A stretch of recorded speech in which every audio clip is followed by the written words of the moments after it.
जर तुम्ही MST CETचं preparation करताय तर ह्या गोष्टी तुम्हाला माहिती असणं खूप गरजेचं आहे।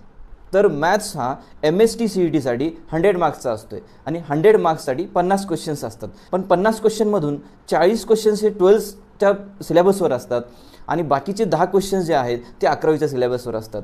तर ते आपल्याला आज तेच पाहिजे, 11वीच्या सिलेबसचे 10 टॉपिक्स तुम्हाला कव्हर करणं गरजेचं आहे। तर ही 10 टॉपिक्स जर तुम्ही कव्हर केला तर प्रत्येक टॉपिक्सला एक क्वेश्चन्स येतो, म्हणजे प्रत्येक टॉपिक हा 2 मार्क्सचा झाला। तुमचे 10 टॉपिक्स आहेत, 10 टॉपिक्सचे 10 क्वेश्चन्स आणि एक क्वेश्चन्स 2 मार्काला, म्हणजेच 20 मार्क्स तुमचे 11वीच्या सिलेबसवर कंप्लीट होतात। ह्याचा अर्थ असा नाही आहे की तुम्ही हेच टॉपिक्स 11वीमध्ये करायला पाहिजे असं नाही आहे, तर बाकीचे टॉपिकसुद्धा कव्हर करणं गरजेचं आहे, कारण 12वीचा बेस हा बाकीच्या टॉपिक्सवर पण डिपेंड आहे। तर बाकीचे पण टॉपिक्स करायचे आहेत, पण MST CETसाठी हे 10 टॉपिक्सवर तुम्हाला कंपल्सरी क्वेश्चन्स असतात, त्यातला एखादाही टॉपिक तुम्ही स्किप केला तर तुमचे मार्क्स जाणार आहेत। जर तुम्ही 11वीमध्ये असाल तरी हे टॉपिक्सवर जास्त फोकस करा आणि जर तुम्ही 12वीमध्ये असाल तरी हे टॉपिक्सचं रिव्हिजन करणं तुम्हाला खूप गरजेचं आहे, कारण MST CETसाठी मॅथ्सचं स्कोरिंग म्हणजेच 100 मार्क्स त्यावर आहेत।